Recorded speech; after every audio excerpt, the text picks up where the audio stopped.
تک پناہ گزین رہے۔ دشمن رسول صلی اللہ علیہ وسلم کی تلاش میں غار کے سامنے پہنچ گئے۔ خوف زدہ ابو بکر رضی اللہ عنہ سے حضرت صلی اللہ علیہ وسلم نے سرگوشی میں فرمایا، غم نہ کر، خدا ہمارے ساتھ ہے۔ إلا تنصروه فقد نصره الله إذ أخرجه الذين كفروا ثاني اثنين إذ هما في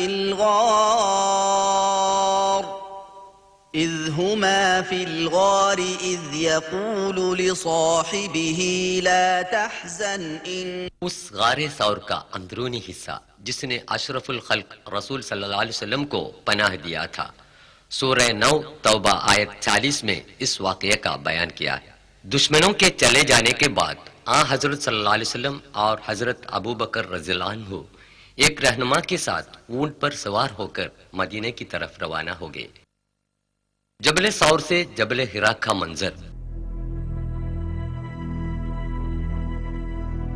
جب حضرت صلی اللہ علیہ وسلم مدینے سے 3 کلومیٹر فاصلے پر قباء پہنچے تو حضور صلی اللہ علیہ وسلم کا اونٹ گھٹنے کے بل کھڑے ہو گیا۔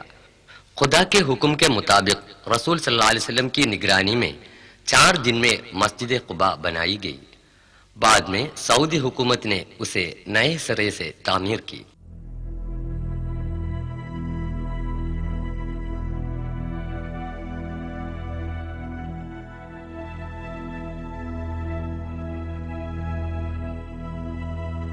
پھر مدینے کے راستے میں وادی سلام پہنچ کر حضرت صلی اللہ علیہ وسلم نے اسی مسجد میں پہلی بار جمعہ کی نماز ادا کی۔ یہ مسجد الجمعہ ہے۔ بعد میں یہ مسجد بھی حکومت نے نئے سرے سے تعمیر کی۔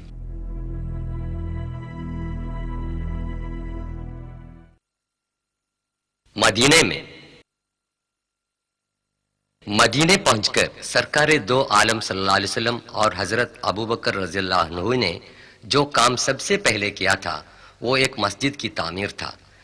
پھر یہ چھوٹی مسجد عالی شان بنا دی گئی۔ یہ مسجد النبوی آج اتنی وسیع اور کشادہ ہے کہ لاکھوں آدمی ایک ساتھ نماز پڑھ سکتے ہیں۔ مسجد مسلمانوں کا ثقافتی مرکز ہے۔ سرکار دو عالم صلی اللہ علیہ وسلم کے لیے درسگاہ، عدالت، دفتر، پارلیمنٹ سب کچھ یہی مسجد تھی۔ غزوہ بدر۔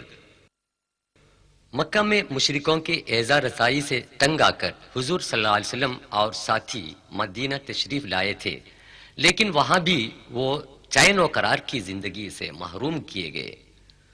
قریش کے سردار ابو سفیان نے مسلمانوں کو جڑ سے اکاڑنے کا فیصلہ کیا اور اس کے لیے رقم جمع کرنے لگا۔ سوداگروں کا قافلہ ابو سفیان کی قیادت میں سرو سامان لے کر ریگستان کی اس پہاڑی پار کر کے مکہ کو لوٹا۔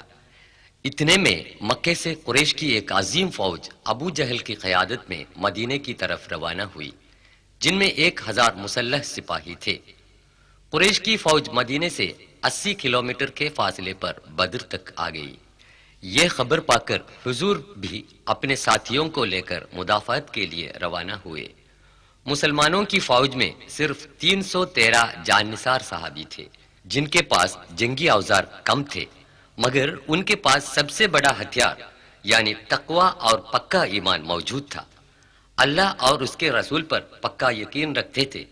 دونوں فوجوں کے درمیان اسی بدر کے میدان میں کھلم کھلا جنگ ہوئی، جس کی تاریخ میں نظیر نہیں مل سکتی۔ حق اور باطل کی اس لڑائی میں فریق حق کی طرف سے 13 مسلمان شہید ہو گئے، جن کی قبریں اس وسیع میدان میں واقع ہیں۔ قبروں پر عمارتیں بنانا اور اہل قبر سے دعا کرنا اسلام نے منع کیا ہے۔ شہدائے بدر کے نام بتا رہے ہیں بدر کا پہرے دار سید حسین فراج، صفوان بن وهب، حارث بن صاغة، مبشر بن عبد المنذر، ذو الشمالين بن عبد عمرو، مهجع بن صالح، عاقل بن البكير، رافع بن المعلى، عمير بن الحمام، يزيد بن الحارث، عتبہ، شیبہ، ابو جہل وغیروں کی قیادت میں قریش کی فوج نے یہیں پڑاؤ ڈالا تھا۔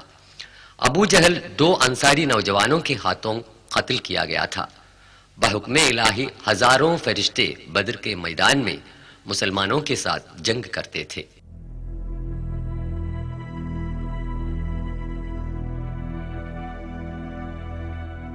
حضور اکرم صلی اللہ علیہ وسلم کی سرداری میں مسلمانوں کی فوج نے یہیں خیمہ ڈالا تھا۔ مسلمانوں کے لیے جنگی ساز و سامان کی قلت تھی، اس کے باوجود قریش کی فوج میدان جنگ چھوڑ کر بھاگنے پر مجبور ہو گئی اور مسلمان فوج خدا کی مدد سے اس لڑائی میں غالب آ گئی۔ جہاں پیغمبر حضرت محمد صلی اللہ علیہ وسلم کا خیمہ ڈالا گیا تھا، وہاں آج ایک مسجد بنی ہوئی ہے اور وہ ہے مسجد حارث۔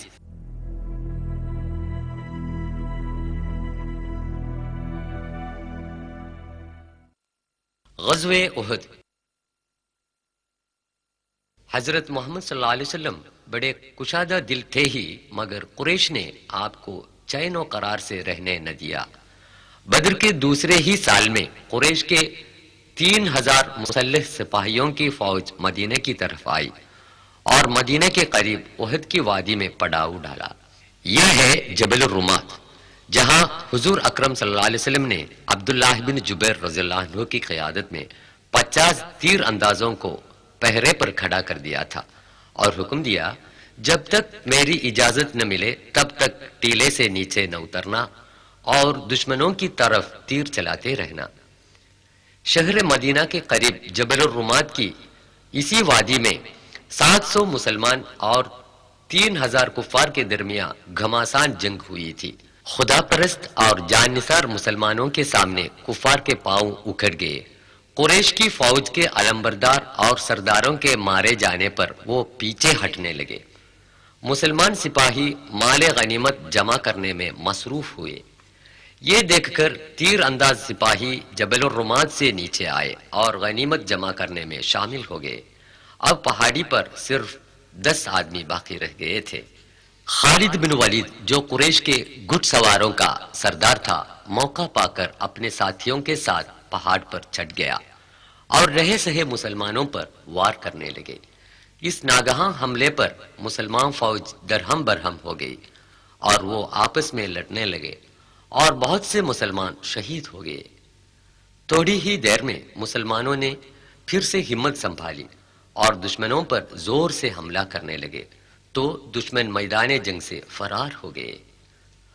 احد کے اس احاطے میں تقریباً 7 شہداء کی قبریں موجود ہیں۔ ان قبروں پر پتھر کے نشان تک موجود نہیں۔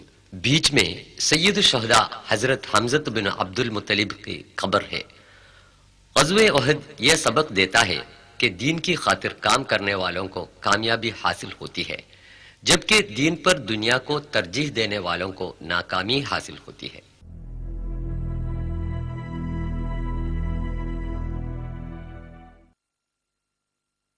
خندق۔ امن کا زمانہ زیادہ طول نہ پکڑا۔ قریش نے دیگر قبائل کو ابھار دیا کہ مدینے کی نئی تحریک کو جڑ سے اکھاڑنے میں سب مل جل کر کوشش کریں۔ مدینے کے باہر مسلمانوں کے جتنے دشمن قبیلے تھے وہ سب کے سب مل کر کل 10,000 کی مسلح فوج مدینے کی طرف روانہ ہوئی، جن میں 2500 اونٹ اور گھڑ سوار بھی شامل تھے۔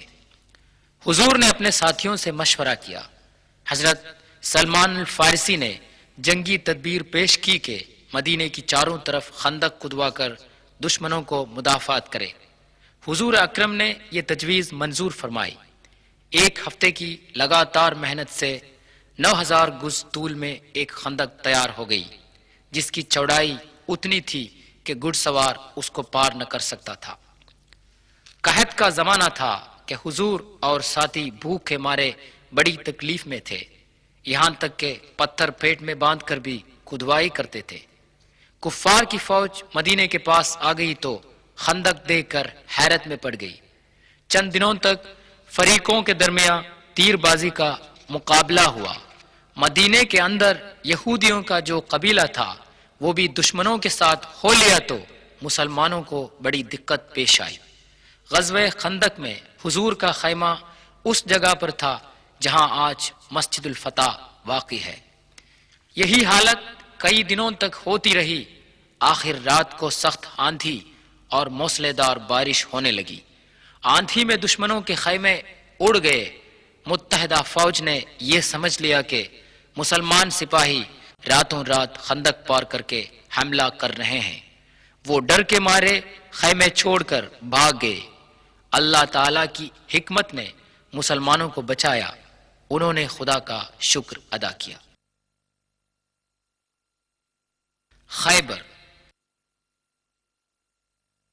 صلح حدیبیہ کے بعد مدینے میں امن و امان قائم ہوا، مگر خندق کے تجربے سے مسلمان یہ سمجھ سکے کہ مدینے کے اندر جب تک دھوکے باز یہودی قبائل موجود رہیں گے تب تک چین و امن قائم نہ رہے گا۔ حضور صلی اللہ علیہ وسلم کی قیادت میں مسلمانوں کی فوج خیبر کی طرف روانہ ہوئی، جس میں 100 گھڑ سوار اور 160 مسلح سپاہی تھے۔ یہ خیبر کے یہودیوں کا قلعہ مرحب ہے۔ مسلمانوں نے بہت دنوں تک قلعے کو گھیر لیا، آخر تنگ آ کر یہودی قلعے سے باہر آئے اور ہار مان لی۔ یہ 6 منزلہ قلعہ 1500 سال کے بعد بھی تاریخ اسلام کا چشمدید گواہ ہے۔ یہ کیچڑ اور گیہوں کے گھاس کی گوندا بنا کر کھجور کی لکڑیوں سے بنایا گیا ہے۔ خیبر کے یہودیوں کے مکانوں کے کھنڈر آج بھی موجود ہیں۔ یہ خیبر کے یہودیوں کی عبادت گاہ ہے۔ کفار کا نیست و نابود کرنا حضرت صلی اللہ علیہ وسلم کا اصول نہیں تھا، بلکہ ان مغلوب یہودیوں کے ساتھ بھی مروت کا سلوک کیا۔ ترمیم شدہ تورات کے نسخے انہیں واپس کر دیے جو مسلمان سپاہیوں نے ان سے ضبط کر لیے تھے۔ کھیتی باڑی کی زمین واپس کرنے کی فرمائش کو بھی رسول صلی اللہ علیہ وسلم نے منظور فرمایا۔ یہودیوں سے صلح کرنے کے بعد ہی مسلمان خیبر سے واپس آئے۔